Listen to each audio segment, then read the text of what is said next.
Live. Like, and you're like, yeah, you're not with it right now. I'm reading a text or something. We're Tell people live. this is halftime.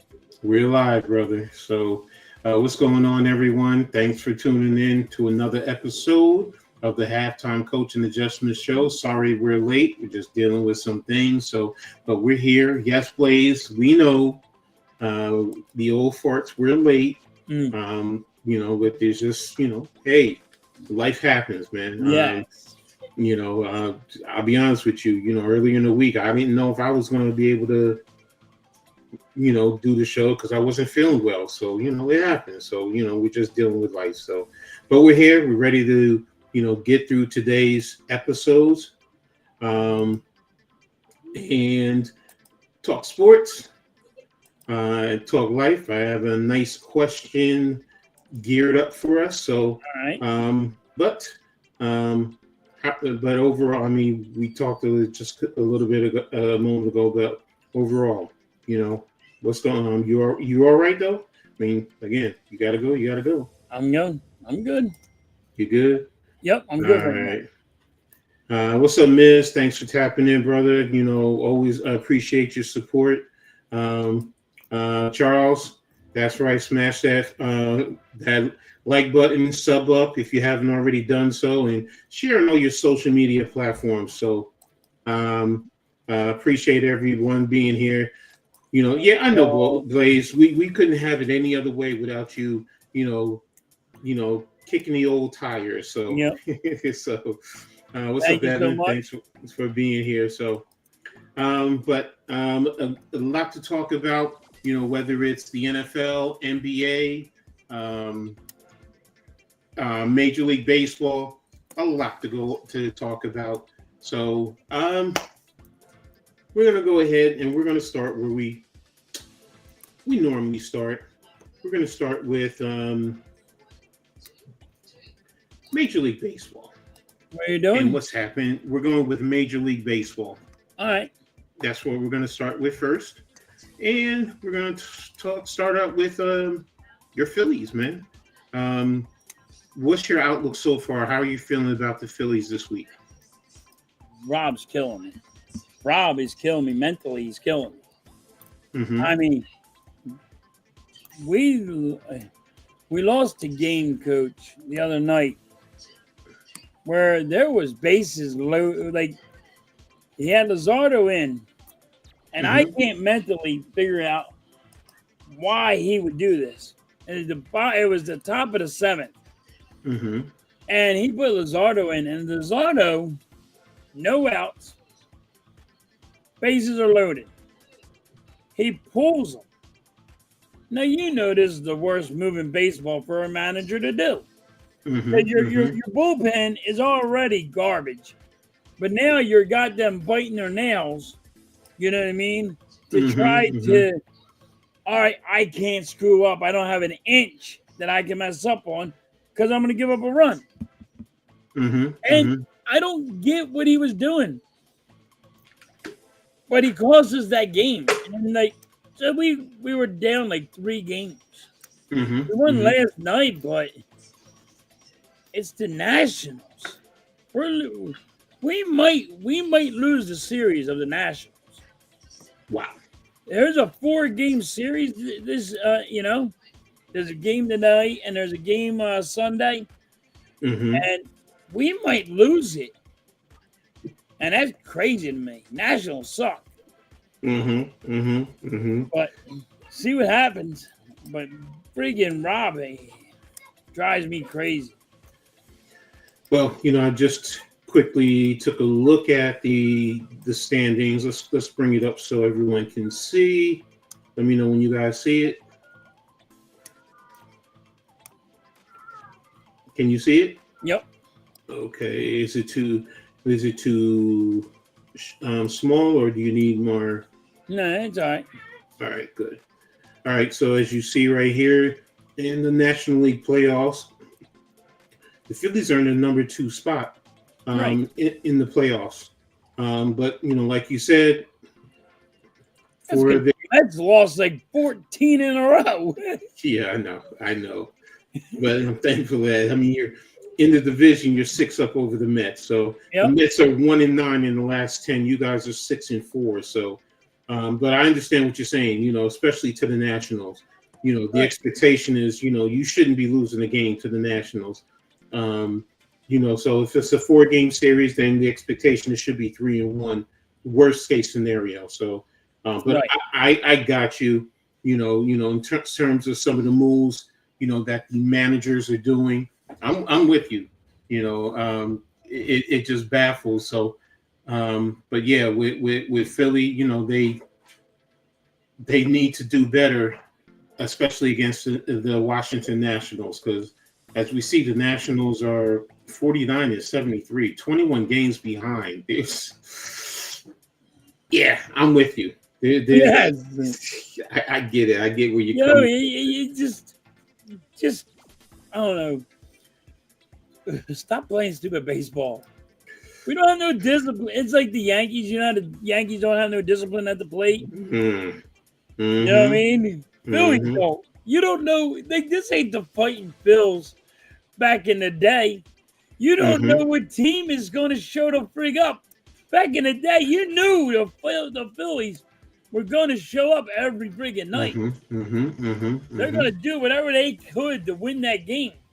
This team ain't got no hustle. They don't have no friggin' discipline at the plate. It's just rough. It's rough. Well, you mentioned those Yankees. Oh gosh. Well, I did it because they really don't have no discipline at the plate. No, they have none whatsoever. I mean, the Yankees, as you see, they're in 3rd place, a game and a half behind Boston in the division, and 6.5 behind Toronto. And for the wild card, the Yankees are fighting a game and a half over the Guardians just for the last wild card spot. And again, like I said, they're a game and a half behind Boston and 2.5 behind the Mariners. And as Yankees fans, yes, our expectations are high. You know, we expect, you know, because, hey, look at how many championships, as my man, Unpopular Opinion always says, because you set the standard high, the expectations are going to be high. And to see this type of baseball, it's atrocious. And, you know, a lot of it, you wonder about the manager and what the strategies that he's doing, some of the things. I mean, the last game he got thrown out, and it's like, again, you know, because he's always seems to be getting thrown out. You know, sometimes I wonder, is he purposefully doing things because he just says, go ahead, fire me so I can just go ahead and collect this money? Because I don't understand a lot of his moves, and, you know, it's always analytics, but I hate analytics, dude. It's the worst. Yes. You're going to tell me you're going to go with the numbers and say, oh, this is how you're supposed to play baseball. Righty, lefty. Stop doing that shit. This is the number that I look at. The bottom line, and I'll give you a 10-game window, 5-5, while Seattle is at 8-2. So they're not giving up. Toronto's at 7-3 over the last 10. Yep. I mean, you're not playing good baseball. I mean, you. Last night they got the win against St. Louis, so I'll give them credit for that. I can't poo-poo everything, but a lot of their play is just completely atrocious, and it's frustrating. And, you know, I've even said I really think that they're probably not going to make the play. It wouldn't surprise me if they do not make the playoffs. It won't surprise me. So, yeah, Evan, they have no discipline. You know, it's frustrating. I don't want to talk about the Rangers. I hear you, Arco. Let me see. Rangers, they're 4.5 behind the Yankees, so you still have a chance. You know, I understand as badly as the Yankees are playing, you still have a chance. So you say there's a chance? Yes, there's a chance. Yes. So, what's up, Dave? Thanks for tapping in, man. I really appreciate you guys. I'll take Boone over Rob anytime. Yo, listen. And I agree with Mike on this, because guess what? At least he has enough balls to go out there and yell at the umpire for a bad call. Rob don't. You if really don't. that's what you want, fine. But No, I also I call. want a manager that's going to actually stick up for the guys. Okay, that's fine. That if that's what I'm saying. If that's the selling point, fine. But sometimes it's I think he babies the play. Now again, we don't know what happens behind closed doors. We Right. don't. So he could be chewing them. And you know what? In that regard, I have to agree with him there. Sometimes you don't want to publicly embarrass your players because I'm like that with the Giants head coach. Sometimes it's like, yo, bro, come on, man. You don't do that, to your players in public. So I'm with you there. It's just sometimes I just wonder, does he baby them a little bit too much? I think everybody in baseball gets babied too much now. Yeah. Like Charles Manuel never babied nobody. Mm-hmm. He would sit Jimmy Rollins down and say, "You ain't gonna hustle, boy. Mm-hmm. Sit your ass down. Sit Mhm. your dumb ass down if you don't want to play baseball today. And Exactly. tomorrow you're not playing either." Exactly. You know what I mean? Yeah. That's the thing. Like, this is a new day and age, and everybody's babyfied because they get that big ass paycheck. That's the thing, man. It just you just said it. Everyone gets that paycheck, and it's like, what are we doing? I mean, where is guys? You yell at them, and then they want to go get into their feelings and go, no. For example, like me as a player, I don't want a coach to always baby me. Sometimes I need to get my ass chewed out in front of the whole team, in front of the whole stadium. Exactly. Push, because I know me, what burns me. Oh, you really think that?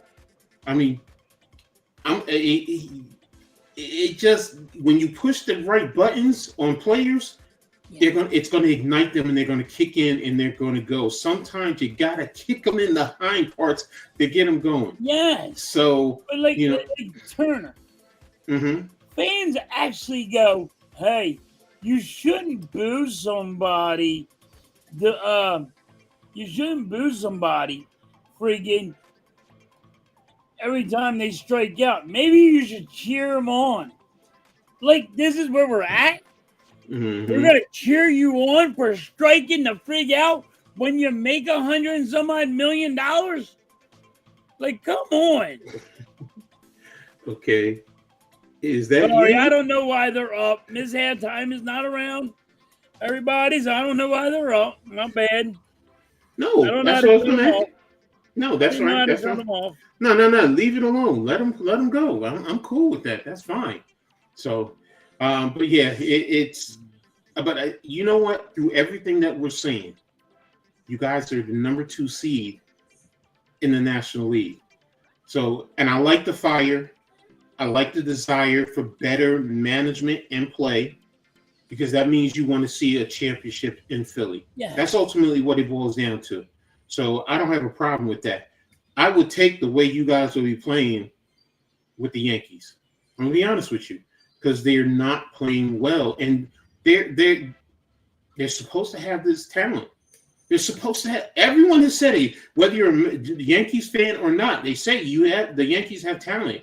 So here's one of the Phillies, right? Mm-hmm. One of the Phillies players are one of 37 with hits. One out of 37. We were making fun of him last night. Mm-hmm. And that is 1 out of 37. You know how bad that is, Coach? You can muster it up, too. That's Juan Soto-esque. When you're 8 for 53 or something like that. Yeah, that's 1 out of 37. When I heard that, I'm like, dude, they do this be on the bench. Mm-hmm. Like, what are we doing? And that's friggin' numbnuts. That's my right fielder. He called him. I've heard my dad used to use that word. Yep. So, my daddy used to call me numbnuts all the time. You numbnuts? What the hell you doing? Dad used to call, especially my younger brother. It was. What is that? What is that? I don't know, but it's an old slang. So It's an old slang, it's no nuts, and like I use it to this day. Once I was called it, I was like, bang, I'm gonna use that bad boy. I have daughters, so I couldn't use it. So all right, so there we have it in Major League Baseball. So it is what it is right now. I can't have nothing. I have no control of this. Miss Halftime, you got to get back out of the hospital. You got to get out of here and shut this shit off. That's good, man. That's good. I like you, man. I like it. It's cool. So, but there we go. We're done. We're going to move on from Major League Baseball, man. And next, we're going to go ahead and we're going to move on to, because it just happened, the NBA. Now, the NBA just released their schedules. So, every team, their full schedule. So every team has had an opportunity to look at their schedules. And what stands out about your Sixers schedule so far? We're screwed. We're just screwed. Embiid ain't playing. Does it even matter? I haven't seen their schedule, but it doesn't matter. Embiid's not even going to play. I think we have. He's not playing at all for the season? We have eight straight in a row or something, or that are going to be like big. It's supposed to be Yeah, I'll bring it up for you. Big playoff teams, I think it was. That I've seen. Yeah, I'm going to bring it up now. Speak of the devil, there she is. Hold on, bring it up now in the schedule for the Sixers. Here you go. Okay, start off for the season. You're at Boston. You're hosting Charlotte. You're hosting Orlando. You're at Washington. Then they go into this Emirates Cup. Stop it right now. That's like 8 right there in a row we're going to lose. Come on now. You really think Charlotte and Washington, you can't beat those two? Without Embiid? No. Oh, forgot to tell you. PG's out too. Yeah, but for how long? How long? He's going to be out for 10 games. Okay, wait a minute. Let's see what Blaze says. Sixers screwed. The season didn't even start, bro. Come on. Where's the faith? If healthy Sixers have a very competitive team, let's be real. But I guess you're putting everything on the fact that you don't have Embiid and PG. Well, I put everything on them guys because where's the money going? To them guys. But you don't think the other players, you don't think Maxey? I think they'll compete. I don't think it's going to be enough to beat them. But that's why I even said about Carolina and Washington. I mean, Washington, seriously, if they're not one of the worst teams in the NBA, I think they're fighting for one of the top 3, maybe 5 spots in the draft. Screaming Jerry, what's up, says, Jerry?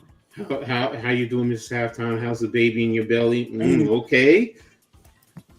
All right. All right, Jerry. Blaze is saying you get mad at Embiid and PG.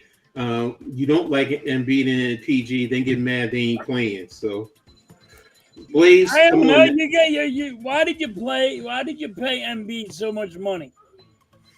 Why is this team built around Embiid? If you're saying that he's not the guy, now you're acting like he's not the guy. Well, why did you put the team in? Why did you build a team around him? But it's hard right now because based on what you're saying, I will say this: how are you? Because you had to initially build the team. Now the injuries have mounted. You can't get rid of him. I mean, and that's the problem because of his money, and no other team is going to want him. So that's why you. And I get where you're going because you're concerned also because of their health and viability. Right. The best ability is availability. We all Yes. know that when it comes to sports. So, first of all, Mrs. Halftime, glad to hear you're doing okay. You know, get well. You know, looking forward to seeing you back. So, but getting back to the conversation, it's tough. I get it. I still think even without those two, you guys still have. Now, I'm not saying you're a team that I'm going to be honest. You're not a team that can compete for the Eastern Conference Finals. I'm not going to sit here and blow smoke up any Sixers hind parts. If you believe that, that's on you. Now, I'm not going to sit here and say that. But do I think I'll get you then.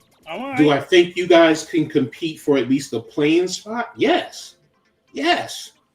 That's why I understand where Blaze is coming from. You know, Embiid and PG, hey, they get the money, but the Sixers can win without them. That is true. So, sorry to disappoint. No, baby. Hey, there you go. I love y'all. Y'all a fun-loving bunch. Thanks for the laughs, though. Yeah, definitely. So, definitely need it. I was telling him that last night, and he told me I was making him think. So you were told that last night, and you're making him. Somebody's making you think. Yeah. What's the matter with thinking? Not about that. Oh, okay. Another kid.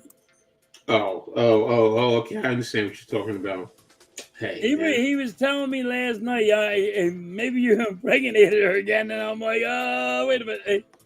Hey, if that happens, that means the pipes are working, right? Yup. Okay, then. So every man has that ego. They want to at least feel the pipes work. I just want to make sure. I'm like, oh, did I do it that time? What I do wrong? Did I drink a little bit too much? No, I got you. I understand. When you get to our age, you start to say, yeah, I don't want to go around changing diapers, running after a kid, going through the process. I've already been through enough of that, especially me with grown kids. So the big question is, but if it did happen, it happens. The big question is, how did Halftime figure out how to get on the screen? Ooh. Well, the big question is, my coach sent me the link. I just jumped on and hit one little button. Oh, I can't do this without Mrs. Halftime. Y'all know that. Okay. Eagles are up by 1. Mrs. Halftime is shaking her head. So, hey, nothing but good love. So appreciate you guys. So, well, I'll say this about the Sixers. I really do think, and I understand about PG and Embiid. I'll go back and I'll say it again. Yes, without them, you guys are going to be in a playing spot. But that's the point. You're still a competitive team. To what Blaze has been saying, it's not doldrums. You're playing for a lottery spot or anything of that nature. You guys are playing for a playing spot in, a good opportunity, and things fall their way. You could, be in the playoffs. Now, what you do from there, but again, the season hasn't even started, so right. This is what it all boils down to. You don't know what's going to happen. So I mean, you're looking at it. You got Brooklyn, you got Chicago, along with Washington and Charlotte. Boston. We don't know what happens with Boston. The Cavaliers are going to be a tough one. I will say that. Toronto, I think you can play with them. Detroit is going to be tough. You play a lot of Boston early in the season. That's 3 games right there. So, I mean... You think we can still beat Boston? Well, you can win games. That's the point. If you're talking about a season series right now, no. Right. But I think if you play 5 games, can you get 2 games out of 5 games? Yeah. Boston right now, first of all, you lost a lot of players. Huh? Boston has lost a lot of their players from last year. Yes. Plus, you have whatchamacallit down with injury. So, he's out for the season. So it's all on Jaylen Brown, So, you have Derek White. Okay, I give you that. But, pretty much after those two and Pritchard, I can't sleep on Pritchard. He's definitely a baller. But after those three, I got to see the rest of their roster to really see Right. who are they going to be. So Milwaukee be tough, Miami's tough, Orlando. Yeah, I mean, you got tough games, but you have winnable games too. So I mean, I'm not going to sit here and act like like Blaze was saying. Right now, at the look of it, if we get Grimes and we sign Grimes, I'll be more happy, and I'd probably give them a couple more wins. You know what I mean? Okay. But it's really because of PG and Embiid. What's going to happen with them? If they both play and are healthy, all right, we got something. If we don't, then all right. This is where it lies. It lies all on Embiid and PG. Okay. And I get it. We got Maxey, but Maxey's no Embiid. No, but I mean, you have other pieces like Blaze is saying. You got Broom, you got Edgecombe, Edwards and Bona are improved. McCain. So you have young talent. That's really what it boils down to. I get you got young talent, and then that is just like I always say, fuck around and find out. You got to find out what these guys are going to be doing and what they're doing. You know what Maxey is. You don't know what McCain is. Because McCain got hurt. You know what I mean? Exactly. We lost Yabu. So we lost a couple of pieces too. It ain't like we didn't sit there and not lose pieces. Dave says we need Kimbrough back. No. Okay. No, damn it, I can't. Dude cost you a freaking goddamn World Series, damn it. There's no pleasing halftime. He literally wants perfection.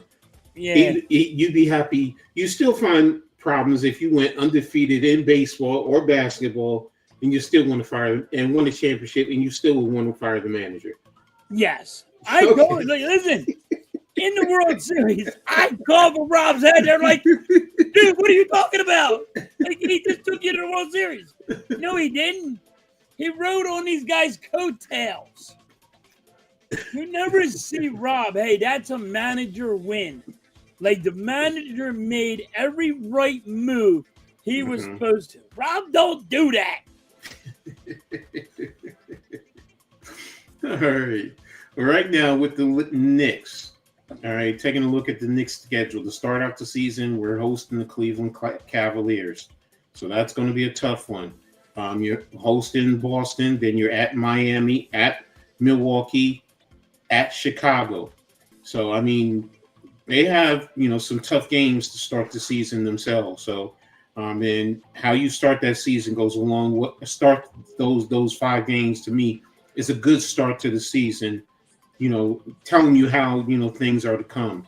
And then I believe they have 1, 2, 3, 4, 5, 6, 7 in a row at home. That to me is where it really. And I mean, you have Chicago, Washington, Minnesota, Brooklyn, Memphis, Orlando, Miami. They're all winnable. And that's why that start is going to be even bigger. Now, Orlando is always a tough go for New York. Right. This is a new head coach, so things could be different. The Knicks do have the talent, but again, with that 7-game home stretch to start the season, and even if you come out of the first 5, 3-2, and you can get 5 or 6 out of that 7-game stretch, that really positions you well, going into the rest of the season. In my opinion. So, And you got Yabu too, right? yeah, got Yabusele. So, we got Clarkson, just came over. So we have depth to add to the bench too. You have a new offensive philosophy. So they just brought in a new assistant head coach who I think is going to be handling the defensive philosophies. So we'll see. So Miami, Dallas, Orlando. The road games. It's like, oh well, wait a minute. On the road, at home, big, multiple games. Yes, it's like 2 home, 3 on the road, 7 at home, 5 on the road. Man, they're doing the Knicks interesting. So, so far, what are your thoughts in reference to the Knicks schedule?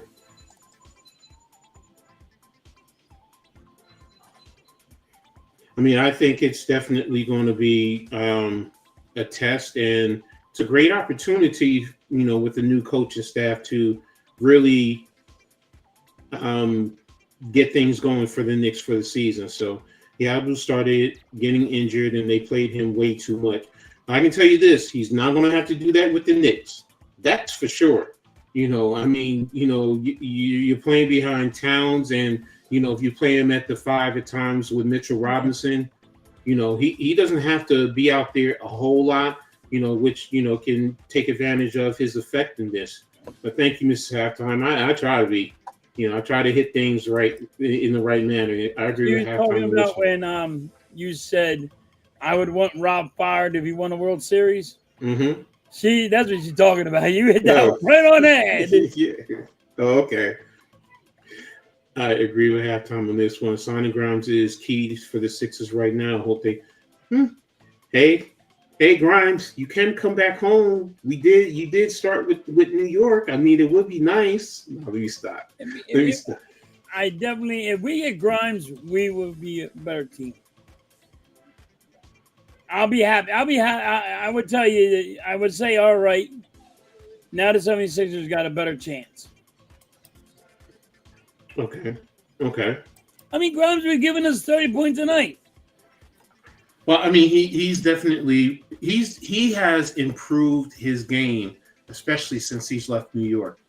I'm gonna be honest with you. For some reason Tibbs didn't use him well, and many of us Knicks fans, we all said, why isn't he using him the right way? We saw what he was coming out of Houston in college. The kid can ball. So read my how many would like that one? I thought I did read it. No, you said your Yahoo comment. Oh, okay. Eagles fans tell New York thanks for Barkley this year. New York fans will say thanks Philly for Yahoo. You're welcome, Knicks. Oh, okay. They ain't going nowhere, damn it. You don't think so, huh? No. So you don't think that this year I'm officially going to be saying who wins it all this year? I'm really leading to Houston. So you don't think the Knicks are going to at least make the playoffs? No. The Knicks? Yeah. You think the Knicks are not making the playoffs? I don't think they're going to even make the playoffs this year. Listen, I'm awful. I bet on them. They crushed my spirit, and I'm done with them. Somebody gave you some good something to smoke or something, man, because I got to calm down. You know what I mean? The Knicks that's shot, you know what I mean? I gotta calm down. That's an unpopular opinion. That's a true take there to say the Knicks are not making the playoffs. Okay, but hey, we have it here streaming, so we can always come back to this recording and say, hey, you said they're not at least making the playoffs. Yep. Okay. With the talent they have, Jalen Brunson, Karl-Anthony Towns, OG Anunoby, Mikal Bridges, all of them, they're not making the playoffs with those players. I don't think I'm just pissed off at them. That's all. They were supposed to win it all, so I could win my That's what money, this and is. now they didn't do that for me. Okay, so you're my dad with the Minnesota Vikings back in the day. Okay, no problem. No, I get it now. no, I bet on them, and I'm pissed off at them. No, I got you. That's all it is. It's just me mad and frustrated that the freaking Knicks lost. And Blaze asked a question: what if your two new favorite teams are in the finals, the Knicks and the Rockets? First of all, that ain't gonna happen. But the Rockets, right now, I think are the team to beat. Okay. But over I mean, that's over the Thunder. Well, the Thunder won it, so everybody's headhunting for them. But I'm saying I think the Rockets right now are the ones that are going to win it all. Okay. That's the one I'm picking right now. But the Houston I was wrong about the Knicks, so I'm probably wrong about Houston. The Houston halftimes. Okay. The East is wide open. All right, cool. I wouldn't say wide open. I mean, there are teams that are going to be fighting, but wide open.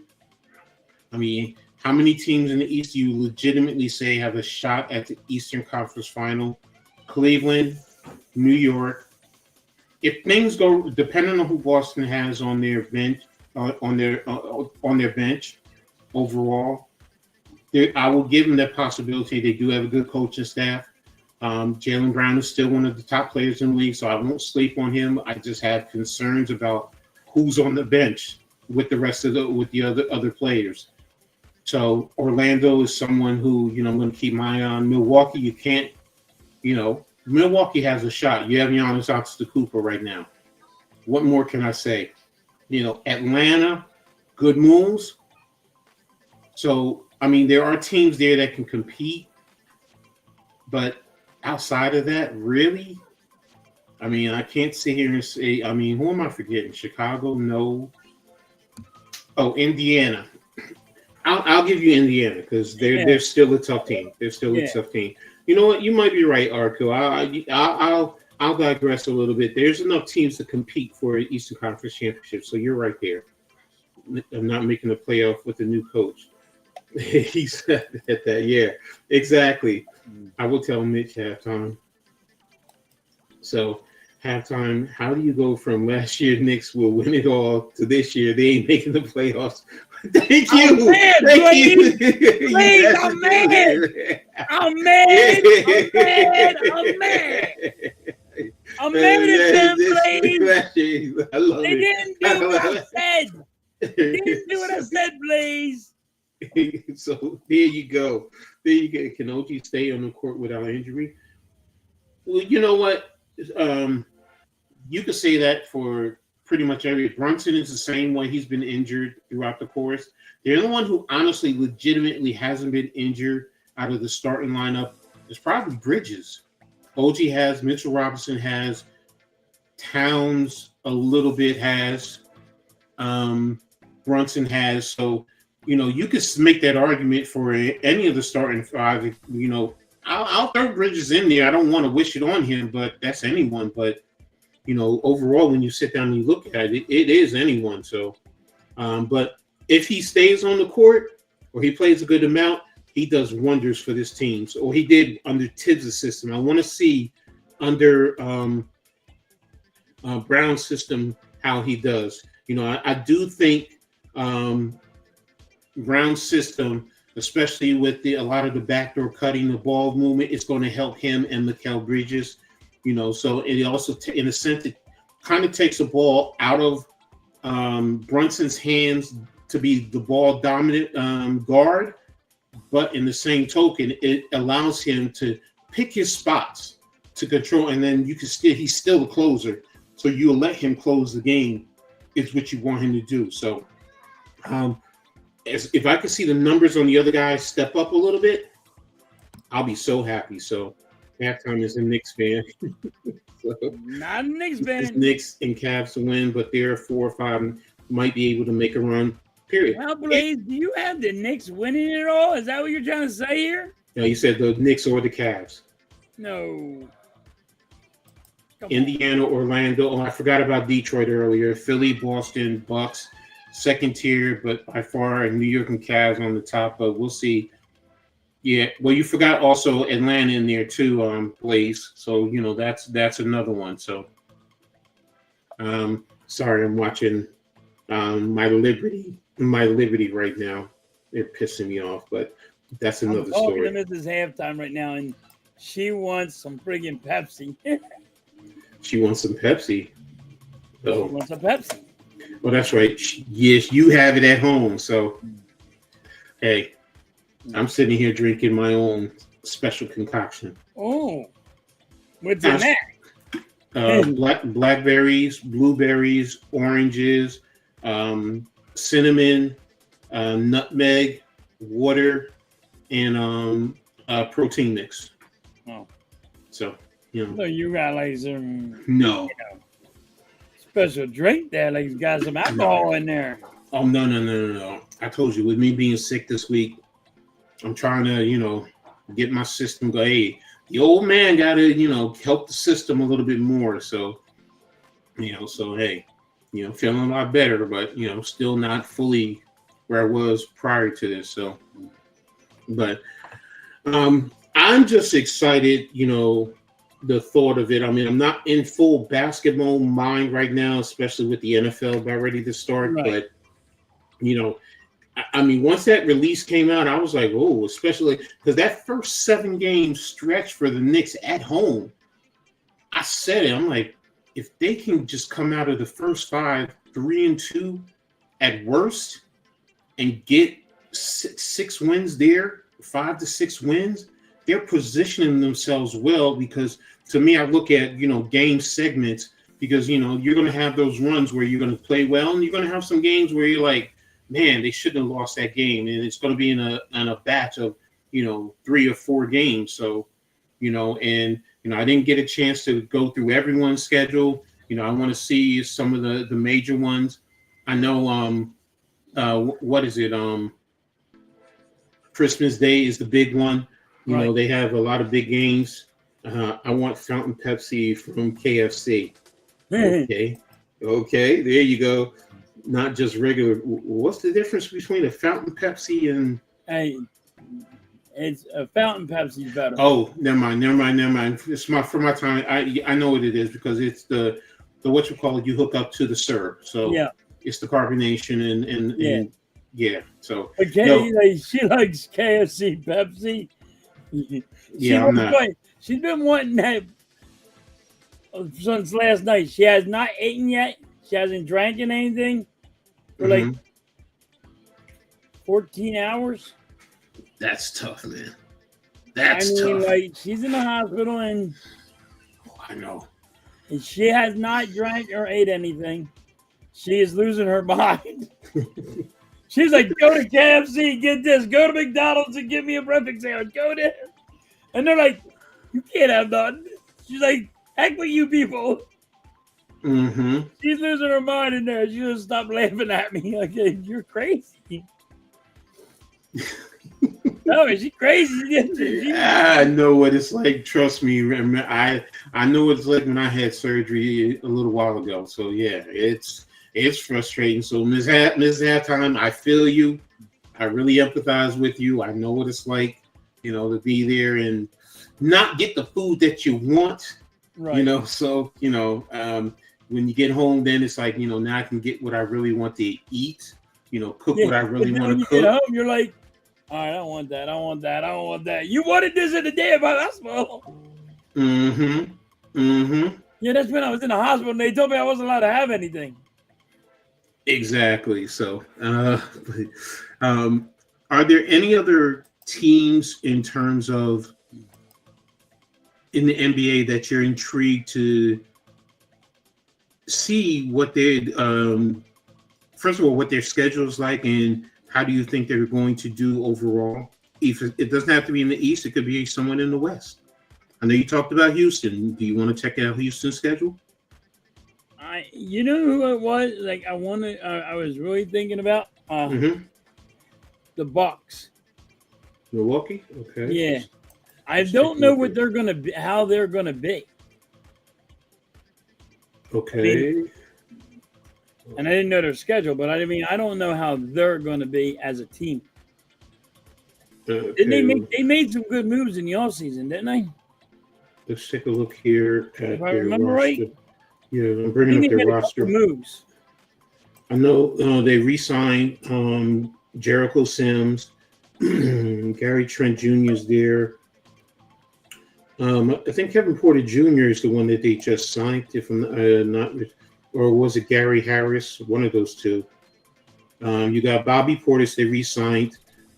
Prince Rollins, Jamari Bouye, Tyler Smith, AJ Green, Kyle Kuzma. They made the trade for late last year. I don't know who Markovich is. Chris Livingston, I know they re-signed. Cole Anthony, they signed Cole. That's it. Is from that. That's the one you're talking about. Yeah. Oh, and it's Miles Turner. They got Miles Turner, Giannis, Pete Nance. Yeah, Miles Turner too. I was like, Yeah. so I know they did a couple of moves, and that's why I was wondering about them. Mm-hmm. I don't know their schedule or nothing, but I'm keeping my eye on them. Well, let's take a look at their schedule right now. Schedule. And here you go. Outside of the preseason, they host Orlando.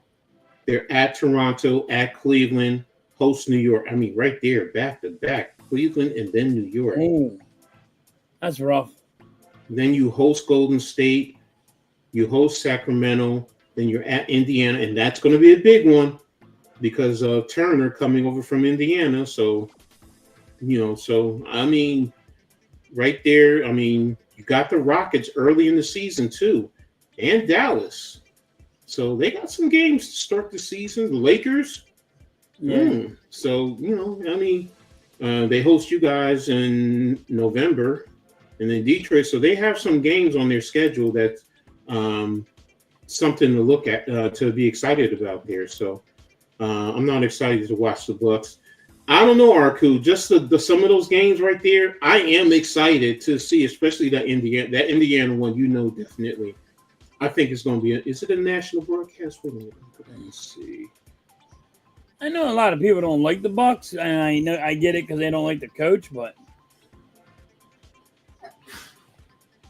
yeah, let's say right now, it's probably going to be a nationally televised game on Monday. You're probably going to be going up against Monday Night Football, depending on who's playing that day. We'll see. As long as they got Giannis, they can compete. Yeah, exactly. Got Amir Coffey, who's a good rotation piece. Okay, thank you for that, Arku. So, I mean, they're going to be an interesting one. For me, it's Orlando. I've always, on the Pick and Roll podcast, I would always say it. There's something about Orlando that I really, really like. And they play tough. They play that old school gritty type of defense. They play fundamentally sound in a sense. They spread the ball, and they got shooters. Now losing Cole Anthony, I want to see how that's going to affect them. But it's an interesting take right there for Orlando. So I'm definitely intrigued to see them as they go along. So, but that's going to be it right now in terms of the NBA. Who do you have, Coach, winning it all? Who do you have right now winning? You think you're winning it all? If you had a pick, of course, if I had a pick, it's going to be the Knicks. Let's be real. The Knicks have the best chance right now that they've had in a long time. I'm going to be honest. I can't sit here and say that it's not a great opportune time for them right now. It really is, and it's like it's hard for me, but I can also understand the thought of Houston. I really can, and Toronto. I mean, not Toronto. OKC. Out west. I can understand OKC there. I can understand Cleveland. Cleveland puts it together. They are a tough squad. They really are. Like Blaze said. So. Boston, I want to see what they do in terms of building up their roster overall, how it goes. But if I had a pick, the homer in me is going to say New York. That's just the reality. We have some bench pieces now. We have the new coaching staff. Shout out to my man, the man Cade did a great job breaking down the offensive philosophies and the movement of Mike Brown's office when he was with Sacramento when he was first there. You know, a lot of the backdoor cuts, the movement, the spreading of the basketball, not the same type of basketball that you saw with Tibbs. So if these guys buy into what Mike Brown is saying, it might really, like I said, the two I think that can really help is Mikal Bridges and OG Anunoby. And if it really helps them, you know, because you also move the center and sometimes the power forward to the high post, and you have them doing a lot of passing from the high post. So that's the thing that I worry about Mitchell Robinson, you know, his basketball IQ. But now if you have, you know, Towns and Yabu, then it changes, offensively, it changes a little bit more. So, but we'll see. We'll definitely see. So, and yeah, I know who you have. You have Houston winning it all. So right now I do, but like I didn't make my bet yet. But my bet's like I got Houston on my mind, and it's because of what they did in the off season. But they're a good team. Yes, you know they're a good fundamental team. I can't tell you they're not. Exactly. But I don't know. Like once again, I don't know if I'm fully on them, but who knows? Right now, if I had to put my money on it, it's Houston. I can't believe they did that. Sorry. Watching the WNBA, you got Carolyn, you got Kustok out there. Ooh, that's big. All right, so right now we're going to go ahead and we're going to move on to the question of the day. So I don't know if you saw when I sent it to you, but the question of the day, and I had to battle myself with this because the question of the day, who's the most influential person in your life? Now, the reason why I battled myself because I said, oh, man, this is so simple. You know, we all probably have, you know, one of our parents, you know, something like that. Right. And then at first I started, you know, but then I was like, you know, when I first was introduced to coaching, you know, my first youth football coach who, you know, started me out at 14. You know, it's my D-line coach in college. Two of the coaches, my former partners, and when I coached at minor league semi-pro football, Greg Schiano, I highly respect Greg Schiano as a football coach. Loved talking football with him when I was at his clinics. Bill Parcells. So I'm sitting here, I'm like, okay, no, it's not as easy. But then when I really stripped it down, I said, okay, no, it is easy. And, you know, I have that person. But, you know, for you, I'm going to go with you first. Who do you have in mind? Never thought about it that way. Never thought about anything like that. I don't have nobody.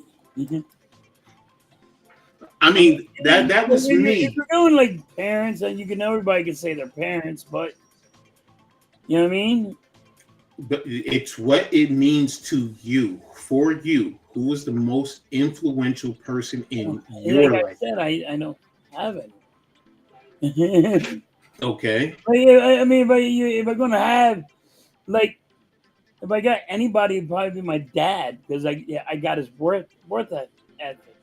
You know what I mean? And that, I mean, like, but deeper in it, if there's anybody, there's not. Like, it was my dad. I got my worth ethic from my dad. Where, all right, nonstop. You gotta go. You gotta focus. You gotta be like this. You gotta do like this. But it was just there's nobody like out there that I was like, yeah. Okay. Well, now I gave you. I'd probably go my dad. Okay. If I had to go with somebody, I'm going with my dad. Okay. Well, see, I'm like you and I'm like Blaze. It's my dad. And the reason why, you know, I gave you little pieces to other people why it changed from being easy to a conflict But then I was like, no, I'm making it because first of all, I'm overthinking it. You know, my dad always tells me that stop overthinking things. Quite a few people tell me that because I do overthink things. That's me.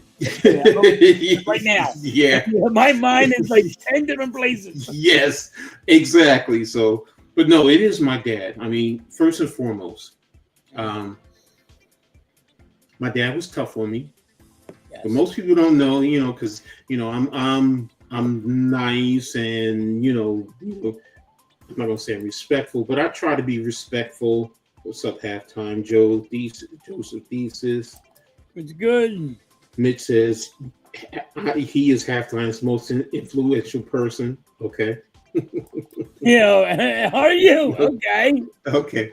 But my dad, when I was 6, it was 6 or 7. I was in the first grade, and I was a bully.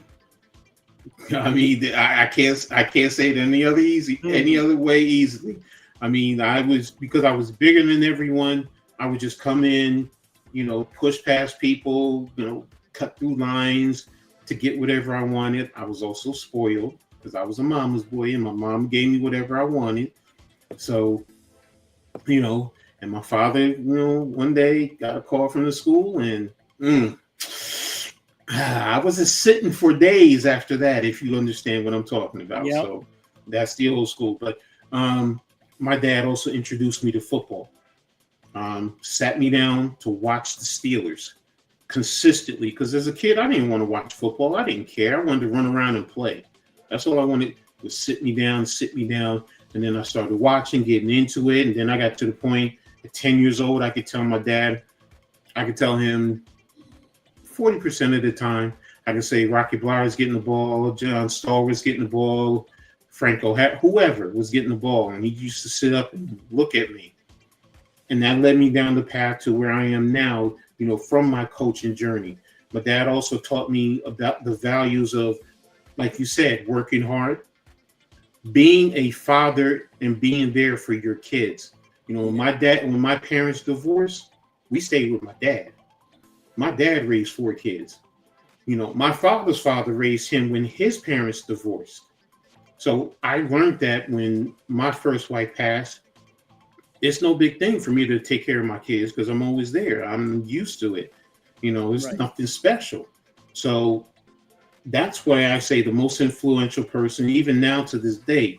You know, I'm blessed to have my father here in his mid-80s, and I can pick up the phone and we can have some deep conversations. So, you know, we'll talk sports and, you know, he'll talk Steelers and I'll talk Giants and whatever, but we have some deep conversations, you know. And I mean, for a while, even coming out of high school, I wanted to go into the military, but I couldn't get into the military because I was too big. But I wanted to get into the military because of my dad. Now, I didn't want to go into the Air Force like him. That's the only thing that I didn't want to do. I wanted to go into the Navy, but I couldn't get in because back then they said I had to be a certain weight. And that's how it was back then. So, Yep. Let me get caught up in the chat real quick. Go ahead. What were you saying? I wanted to say, what's up, Joseph? My guy, Joseph, man. He's awesome. Nick. Haven't seen him in a while. What's up, Nick? Thank you for tapping in, man. There's no problem, man. You get in here whenever you can. I'm down the shore. I had to go get out of the jacuzzi tub for the shit. Oh, man. You a big baller in the jacuzzi tub. All right. You know, don't hurt yourself getting out the tub, man. So, so go back to the shore, Beach Boy Mitch. So, I forgot. Then my mom reminded me, isn't halftime on?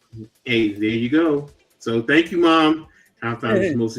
Hey, Nick says you're the most influential person in his life. So that's bullshit. So my Uncle Bill, who goes to the theme parks with me. My mom. Okay. Thank you, Nick. I appreciate that. So. But again, I mean, who are some of you guys, influence? Mitch, I know you didn't tell us who yours. You said halftime says you were his. So who's yours, Mitch? Come on, tell us. My dad, I grew up in a different era than now. So we know Coach No, you're a little older than me, but we got the same hair. We got the same hair dads. You know what I mean? Mm-hmm. I mean, like, my dad had 7 kids, working 2 jobs to make sure there's food on the table. Y'all might not know this, but 7 kids is a lot. Whew. And they're all bullies. They're not one of them that wasn't an asshole. They're bullies. They were freaking kids just out of control. These are nuts. What's going on? I mean, I'll never forget the day. I'm like, my dad looked at me like he wanted to take my head off. My brother's chasing me with a shovel. Literally, like almost cut my finger off with the shovel. And I'm running. And I'm like, oh, kill me. My dad just put this brand new screen door on it. And I was always a big kid. Boom. Yo, Dad, here's the door. I got to go. Brand new door. Wasn't on for 5 minutes. Took that thing right off the hinges. My dad wanted to freaking say, well, there's a switch, boy. That boy down, you go get your whooping and act like a man. But like, you always watch your dad. My dad had 2 jobs. He never was home because he couldn't be home. Couldn't be home because he had to make sure you had a roof over your head that could go for 7 kids. You know what I mean? So this should be he was always putting in that hard work. That's where this should be the big bad bully adjustment show. Okay, Blaze, I'll take it as a kid. Yeah, like I said, I was a bully as a kid. You know, in the early parts. As a kid, but you're later on fucking with me. And that's the whole thing. It was, you know, trust me. You know, after that, I can tell you right now. After that, I was just like, I didn't want any trouble with anybody. There was, you know, one time, one of my friends, you know, kids in the neighborhood were all playing, whatever the case may be, you know, getting a little argument. He hits me, I hit him back, and then he hits me one last time, and everybody breaks it up after that. And then my dad comes home, and all my next door neighbors, my best friends was next door. They told my dad what was going on. My dad was picked up a belt. He's like, you let him get the best of you? He's like, you better whoop. You should have whooped his. So he took me up the street, thinking, you know, watch 2 little boys fight it out, and then afterwards shake the hands, because you know that's what you was expecting. Nah, bro. All I saw was my dad standing over there with the belt. That's all I remember. And then next thing I know, my dad is yanking me up off and having to carry me home. And the look on his face was like he was petrified. I broke the kid's nose. I broke his jaw. I knocked out 4 of his teeth. I mean, totally brutalized this kid. The kid had to go to the hospital. That the kid's father was going to come down and wanted to fight my dad. And my dad was like, I'm sorry. You know the mentality. I thought they were just going to, you know, because it was just a little skirmish. I thought they would finish it up and that would be the end of it. And then my dad afterward, he's like, no, don't ever fight again unless you have to really defend yourself, you know, to save your life in a sense. It was just like, nope, I don't believe in fighting 2 guys fighting it out like that. If you're fighting me, it's just a mentality. It's like, right. I'm petrified. I go back to that day as a 10-year-old kid. I'm petrified. I'm scared of my dad going to whoop my butt in front of all my friends in the neighborhood. That's the whole point. No, what do you think is going to happen? No, I won't. So, Blaze, I get you. I ain't a bully no more. I just know. I wasn't a bully, but I remember this one time I got into a fight. And they took us home. Me and this kid. This kid's way bigger than me. He's about 250 and he's like freaking 6 foot. I'm a little guy. I was only like 5 foot. And my dad, the principal's talking to my mom and my dad. And my dad said, that big kid right there, my son beat up. He goes, beat up? He was going to kill him. He had him in a power driver. he was going to hit him power driving in concrete. He goes, my dad said, "You win, boy." I'm like, "Yeah, Dad, I won." He goes, Yeah, exactly. He went like this. He went like this. He went like straight up. He went like this. He goes, how many days you got in suspension? He goes, "You got a week." All right, we're going fishing. Yeah. I was like, "Yeah, let's go." See? He's like, "I'm taking a week off of work. I'll go fishing." Exactly. My See? dad was like, "Listen, if that dude's gonna bully my kid, and he got the shit end of the stick, my boy deserves a reward." I'm like, wait, that ain't how it's supposed to work. He's supposed to get freaking. You guys ain't supposed to celebrate it. They're like, then like he sees my family, like all my brothers started coming home. They're like, "Oh God, we got to get the hell out of here. This is a big goddamn fucking bunch."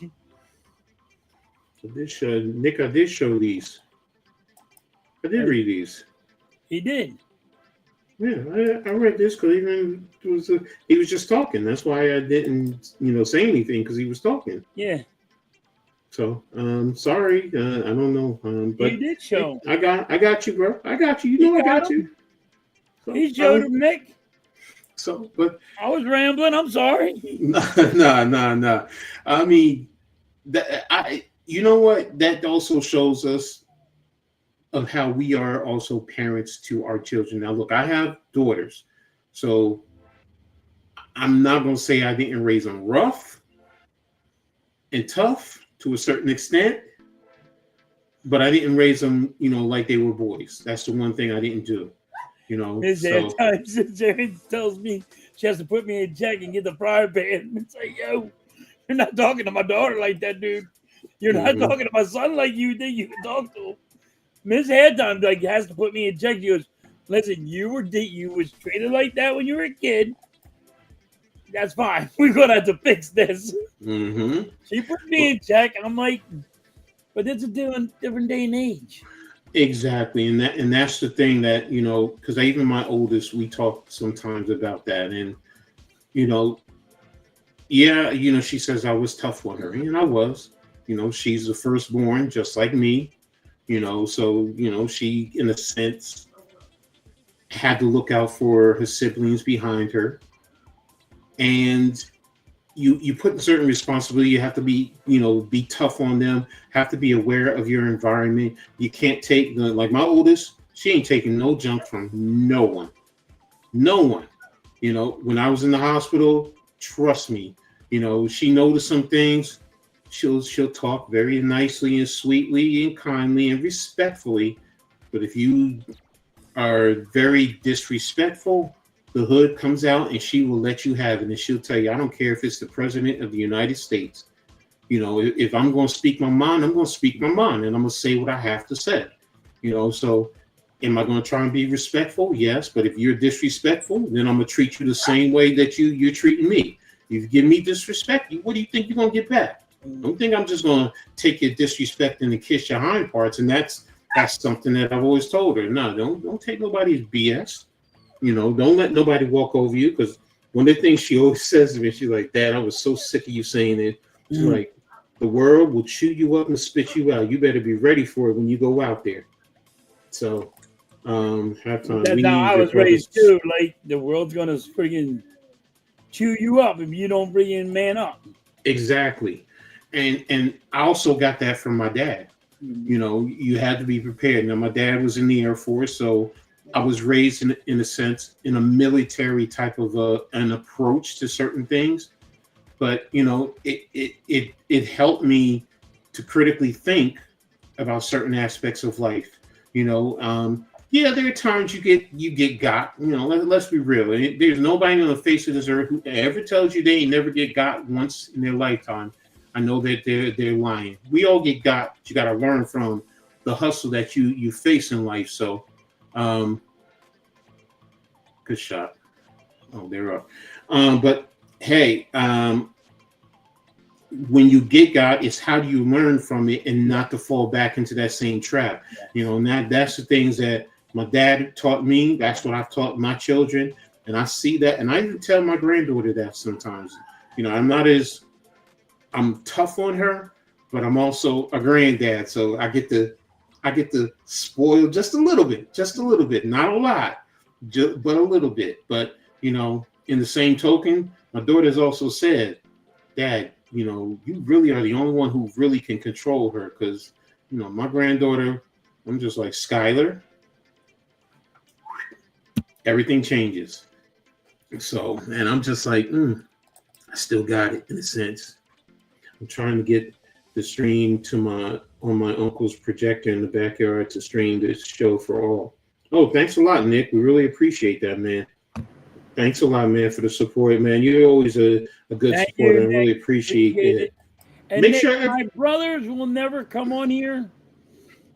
They don't even talk to me. Listen, my brothers, I got 5 brothers and 1 sister, and none of my family talks to me. None of them. They don't care. They don't care about what's going on with my dumb ass. They don't go. They won't get on here. They don't talk to me. They haven't talked to me in at least 11 years. Wow, that's deep, man.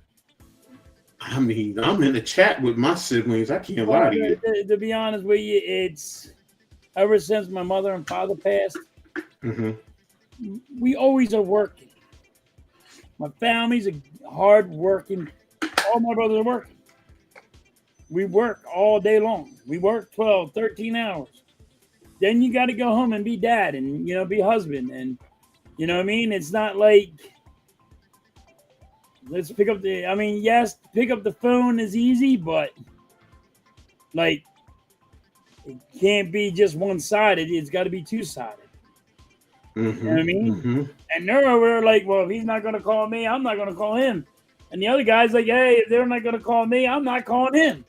You know what I mean? So it's tit for tat.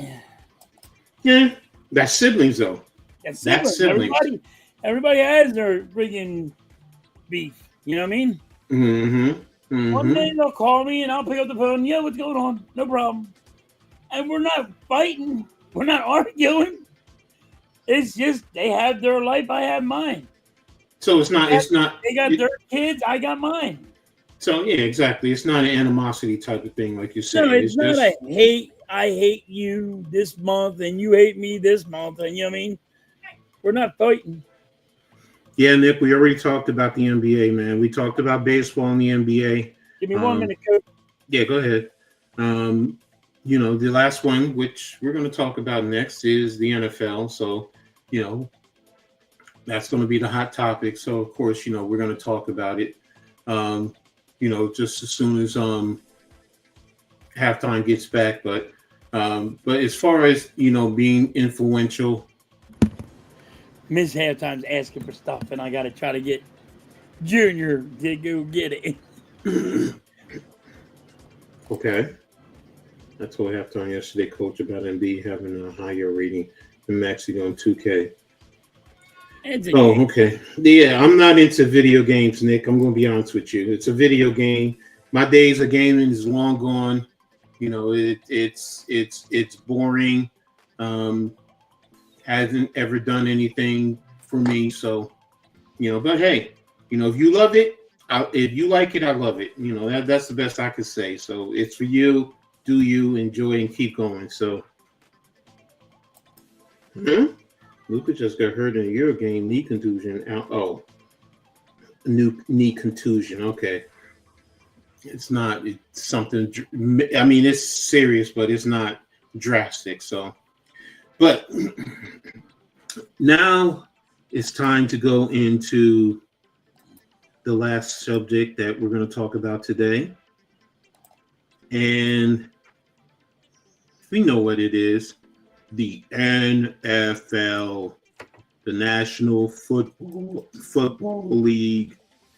So, your Eagles, I know they had a game today at 1. Yep. I'm watching it right now. How are they doing? They are losing to the Cleveland Browns. Yeah, but the key point is who's playing. Key point, you're looking at who's going to make the team. Exactly. I'm not. I don't care for the wins or loss. I'm just seeing who's going to make the team and who's not going to make the team. So, and the problem is with the Eagles, coach, Mm-hmm. guys that don't make the 53-man roster, it's going to be hard for the Eagles. Nobody's Mm-hmm. really saying this, but it's going to be really hard for the Eagles to get down to 53-man roster because the guys that they get rid of are going to be starters on another team. Mm-hmm. Mm-hmm. It's definitely like that. So, and I see that with we see that year after year with a lot of championship programs where your a lot of your reserves or key players end up moving on to other spots. So, and with the Eagles, like you said, um, they're the guys on the back end and the reserves are going to be the ones who you worry about. So, wow, what a foul! Sorry, but did your starters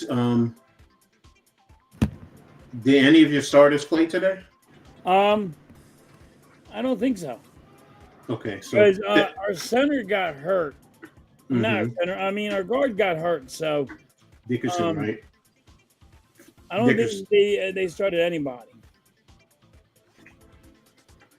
Sorry, Okay. man, I'm trying to get Mrs. Halftime stuff. Okay. Well, Hey, go ahead. Do what you got to do. let you all know, Miss Halftime is in the hospital and she's having some major surgery tomorrow morning. So, just trying to get her where she's okay. Okay. Sorry about that. No, don't apologize, man. That's family.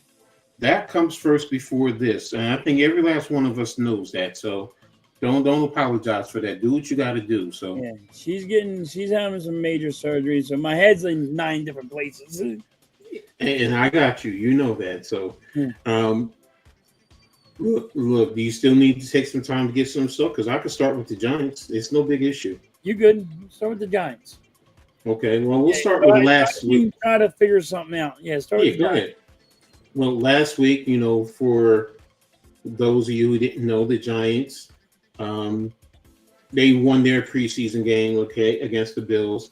The Bills did play some of their starters against the Giants offense, so they did go up against the Giants offense went up against their starting defense, and Jackson Dart did play, and he looked good. He did. He looked good. There's some things he needs to clean up. That's to be expected out of a rookie quarterback. But I mean, there was the touchdown pass, 38-yard touchdown pass that he threw down the left sideline. Beautiful pass that really only his receiver could catch it. The DB was in proper phase, tried to reach the deflect and couldn't make a deflection. The receiver is the one that ended up making the catch. Great catch. And the thing that stands out the most about the play is that Jackson Dart was getting pressure right in his face and got hit after he threw the pass. So it was a beautiful play. I mean, there were other times during the course of the game, took off on a big 19-yard run, dropped back the pass, read, then took off and ran right because he couldn't get the ball to anyone. Good read, had a couple of other good runs, good plays, good adjustments, good throws with his passes. So, I mean, the Giants, if they continue to develop him properly, they have their quarterback of the future. Now, again, do I want him to start the season? I'm probably one of the few Giants fans who do not want to see him start. I'm old school. Let a quarterback sit a year. If you want to say let him sit for 2/3 of the season, depending on how your season plays out, then from there you let him play. Then I'm fine with that. But overall, if you have if you have to, you let him sit for the year and let him develop. And that's old school. I mean, there were years back in the days. There were years that quarterbacks would sit 2 to 3 years. So the rules are different. Your contract. So you play out all of that, and you go from there. So, but Jackson Dart looked well. Abdul Carter only played 6 plays, but I mean, for the most part, he made 3 great dynamic. Well, I don't say dynamic, but very good plays. a pressure right up the middle. Now he did not get. He had the opportunity for a sack, but he missed. He overplayed the play, and the quarterback moved on him. But he's going to learn how to come under control once he sees that he has a beat on the quarterback, and he's going to say, if he steps inside, I'm going to be able to step down with him and make the play and get a sack. So, it was another. He beat the tackle, got a good bend on the outside, and pressured the quarterback, making the quarterback step up. So, there were plays, on the runs. He squeezed on run plays away to him. One, he was out of the play, so he just did what he was supposed to do. So he is a player that, you look forward to going forward. Marcus Bowe, the right tackle, played both tackle spots, actually. He looked good. There are some things he needs to clean up, especially in the run game, but pass blocking was pretty much there. Drop back, good quick feet, hand placement. He has to do a better job with his hand placement. Don't get too grabby because that'll get you hold calls, but know how to adjust. But he knows how to set up his hands to make a defender focus on one and then pop him with the other one to control said defender.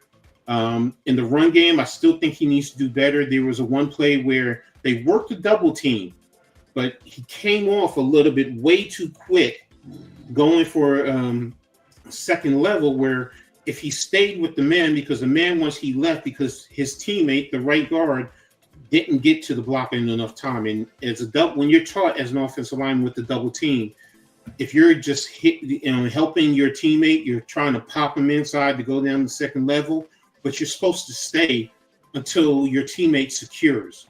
So it's pop, secure, then go to second level. Even if you see the other player coming, because if you pop him and then go to the other one and you miss him and he misses, now you have two defenders in the backfield. But if you stay right there with one, maybe the running back makes that one guy miss, and now he's going down the alley that you've created. So these are little things that, is coachable. And I think that, with time, he's going to learn how to do it. He has a nasty temperament when he's out there on the football field, which you love as an offensive line coach. So it's good. I've watched a lot of the other players. They looked very functional as a team last week. And today, they play against the Jets, bragging rights for New York City. That's going to be, everyone's talking about that, because that's what it's about, the bragging rights. Me, I just want to say, if you let your starters play, how long do they play? How effective do they play? And that's the biggest thing, because if you really make them work this preseason game, maybe you just give them the series next preseason and then they're done, and then you go from there. And then we get a general idea of what the Giants are going to look like going forward. So, but overall, even the coaching, I am always critical of Dable, but I have to give him credit. He did look fairly competent as the head coach. He showed his experience going into his fourth year. So, I was pleased. I'm not going to sit here and say the Giants are going to the Super Bowl in a sense. But you know what? I still think they might get 6 to 8 wins. That's about my window. But if they ended up 9, 10, okay, I'd be really happy. But I'm not expecting that. I'm really not. I'm 6 to 8. I think that's their window. Especially with having the number one schedule in the league. The division alone. With Philly, Washington, Dallas, usually Philly and Dallas have always swept them. They at least have always split with Washington. So, I'm thinking 6 to 8 wins, somewhere in that range. So there you have it. That's my thoughts on the Giants. So, what's your thoughts on the Giants? My thoughts on the Giants? I really think I think you're right on the way everything's been going for them. I think they're better than the Dallas Cowboys. I think the Dallas Cowboys are going to be last. I think it's going to be 9 to 8 wins, maybe, for the Giants.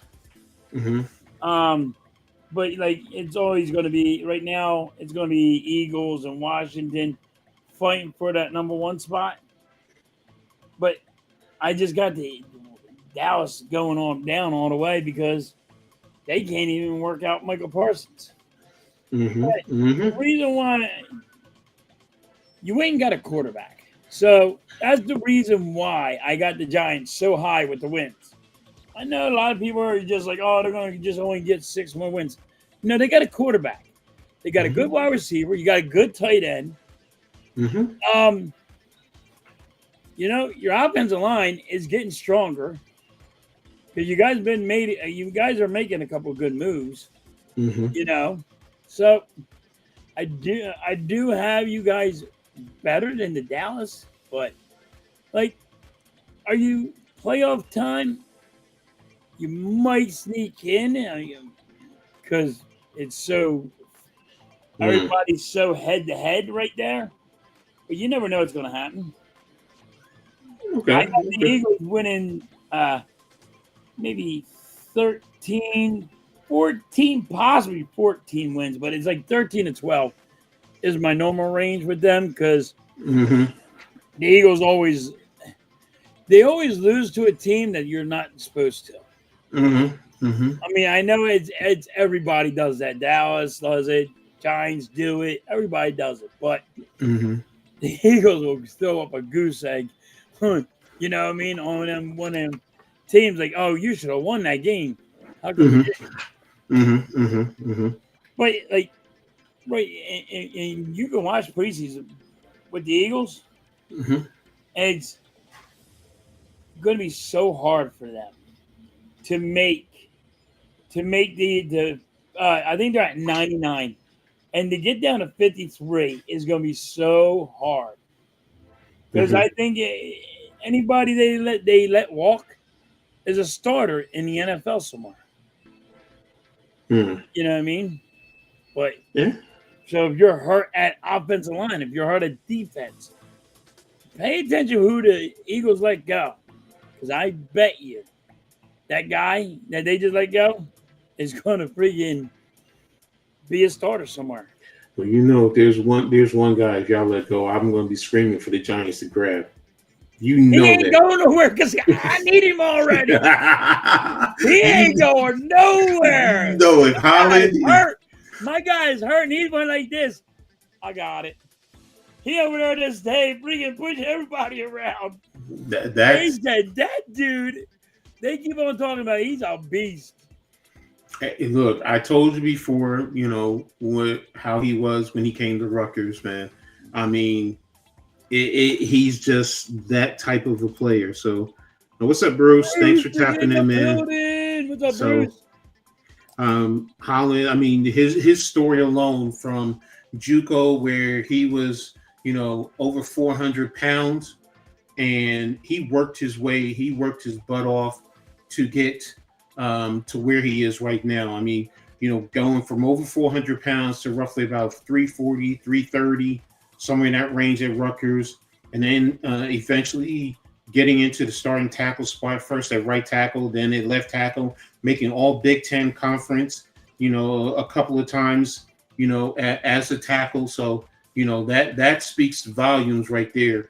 The type of character that he is and the hard worker that he is, and look, he's coming from Trenton, New Jersey. So, he has that grit, that grind. So, he's right in the central part of the country. So, the central part of the state, sorry. But, he's the type of player that, I'm like, as a coach, he's the type of player that I want. He really is. So, but who do you see that you are afraid that you're going to lose that you think would really be valuable to Philadelphia? That's a good question. Well, him because he's on my offensive line. And if somebody goes down, if I got a guard that goes down or if I got a tackle that goes down, he can take that spot. Mm-hmm. And he's a good player. So he wanted him because you never know. You always can't have enough offensive linemen. And you can't always have enough defensive linemen. So, Mm-hmm. Mm-hmm. you know what I mean? Mm-hmm. But a guy that I would say my running back Shipley. Okay. If we lose him, and I'm Mm-hmm. just like, because you're not going to lose a lot of you're not losing none of your starters. But Shipley as a running back, Mm-hmm. that young dude can move. He got wheels. He got some wheels. He can get legs. He can get his ass moving. Okay. Um, with New York, the one I'm more worried about is Turbo Miller, running back. Um, there are a couple of plays, now he's not a bell cow type of a running back. I mean, he had 10 carries for 22 yards, but I think he had like 7 receptions for over 80 yards or something to that effect. They got him the ball a couple of times as a screen, and when he turned up and went upfield, you saw the thing that a lot of defenses worry about. Go ahead, bro. And he has that speed. And when I say that he's electric, man. He's just that, and plus he's a returner. So he's a player that some Giants fans, myself included, are concerned. But then again, it's a numbers game. How many running backs are you going to keep? Because you already have Tyrone Tracy. You have Scatterbull, who you just drafted, and then you have Singletary, the old vet. Are you going to keep him? But if you let him go, then maybe Turbo Miller. But what do you do in terms of the running back position? So that's who I am. That's my concern. With him. Now, there's going to be other players that might step up at a more important position, but right now he's the one that I'm looking at and I'm saying, whoa, what he can bring to the field for the Giants. Just as a pass catcher out of the backfield, he'd be a matchup problem for any linebacker to catch. So it's a very interesting story. What's up, Drew? Thanks for tapping in, man. There you go. Exactly. It's turbo time. So he's one of the ones that I'm like, okay, as the opposing defense, you would say, wow, you're going to look at him and saying, oh, he has speed. So, he catches the ball, turns upfield, and he causes linebackers to literally almost fall out of their pants because they're like, we can't catch him, so, and, defensive backs, they're too far. So now he gets to them quickly, a one cut, and he might leave them grabbing for air. So he's the player that I would worry about the most for the Giants right now, losing in that regard. So, but in the chat, do you guys have any questions, in reference to, you got to say that in an Arnold Schwarzenegger voice. Everybody gets the jingle all the way reference. It's turbo time. Hope I did it well. So, but on your team, is there anyone who you are afraid of your team missing out on if they turn around and have to cut that player and they might get swooped up by another team? So we just gave you ours. Put it in the chat. Let us know who your team is and who you have concerns about losing. So, that's what I have in terms of the Giants. Looking forward to today's preseason game with the Jets. The trash talking with fans, New York fans. Later on, I'm going to reach out to my boy. My brother, in a sense. He's a Jets fan. I'm the Giants fan. So we're gonna trash talk a little bit, not much, but because we both know the deal. It's preseason. This is more about trying to build your roster than truly about positioning yourself for the playoffs. So, So we got one more game right before they had to start getting them. Yeah, next week is the last preseason game. So you have whatever is left in the game you're playing right now. The Giants have one game, and then next week you have one more preseason game. So And then they got to get down to 53. But yeah, they had to get down to I think 70, right? no, it's one cut. It's one Oh, it's a straight one cut. cut now? Yeah. So right before, I think the week before the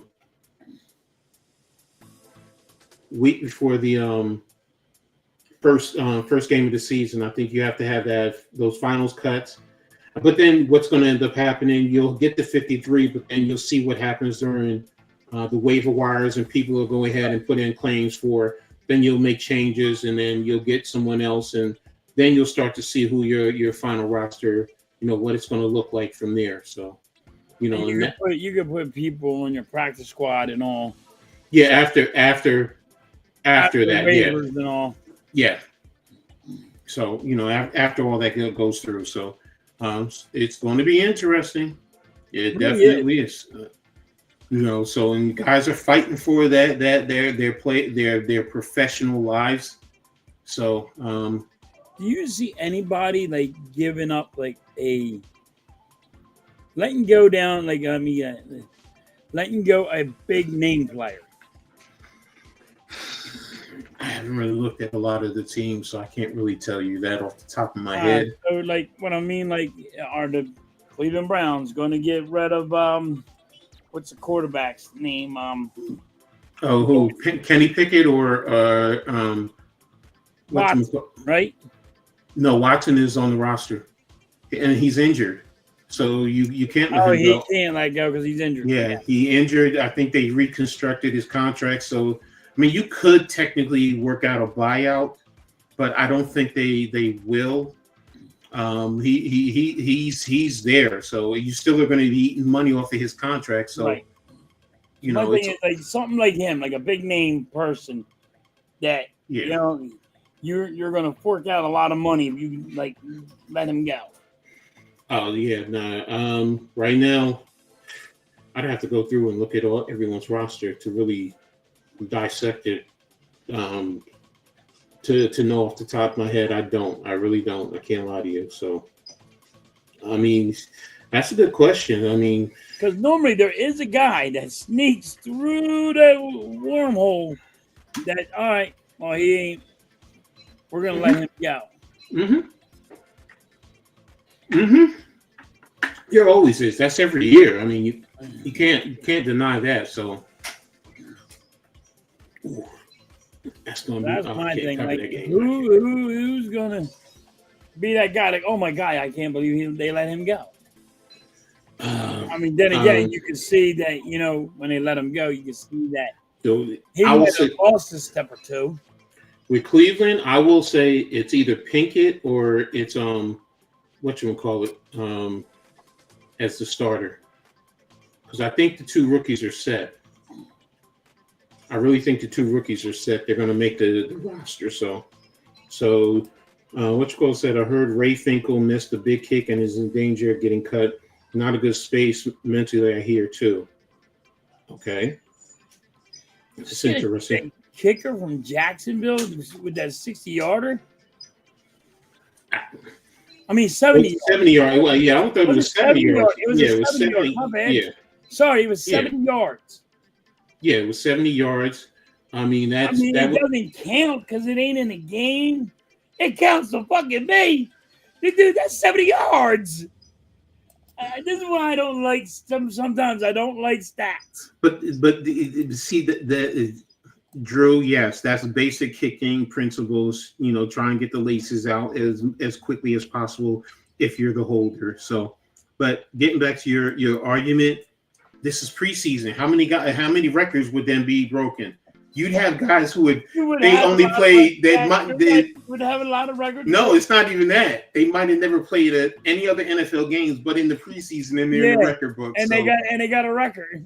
You're right. Yeah, so it's like you're playing deputy advocate, all right. But 70 yards, dude. No, I get it. 70 you gotta give it up to that man. That dude. Now somebody 70 yards. That's hard. That's a rough one. Yo, and if you watch the kick from Ace Ventura. Okay.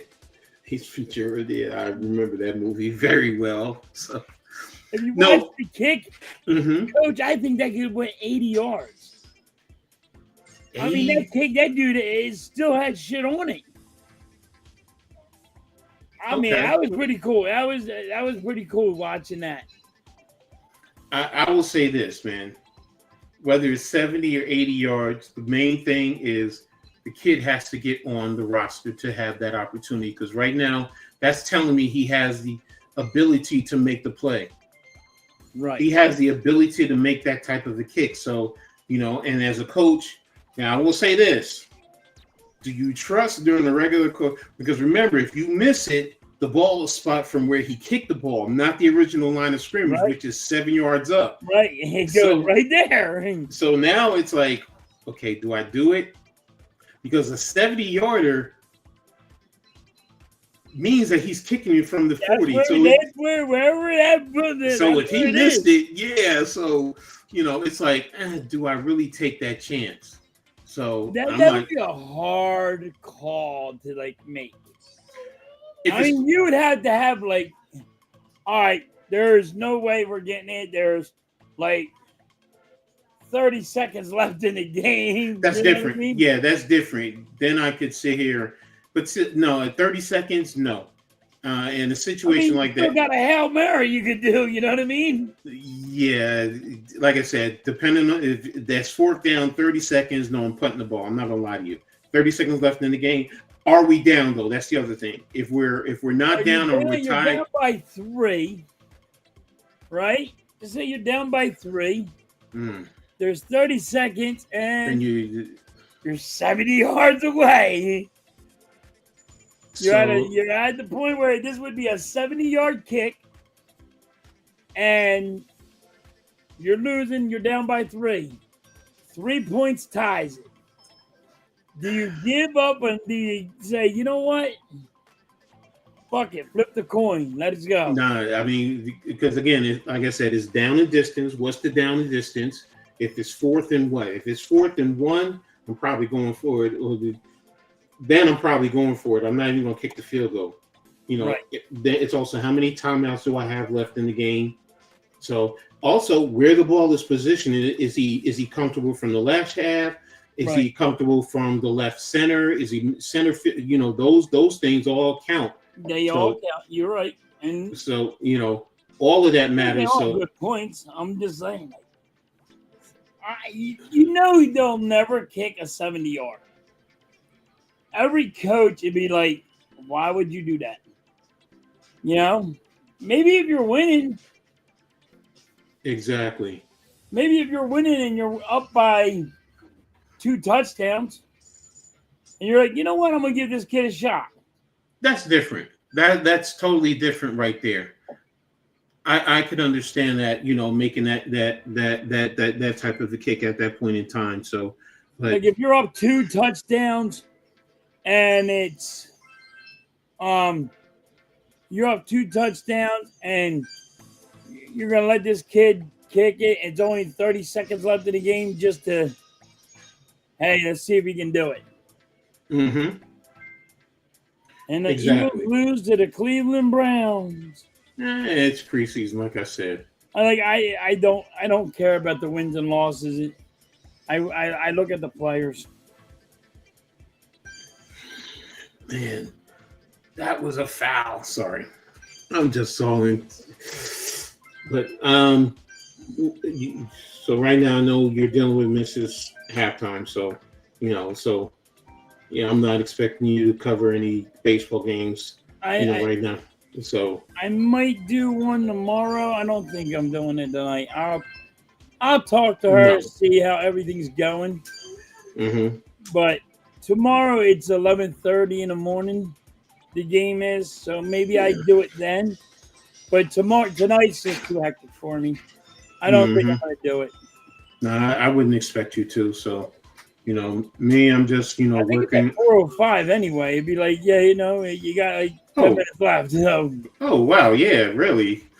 So, me, what do I got? Right now, I think if I'm going to stream, I'm going to stream tomorrow.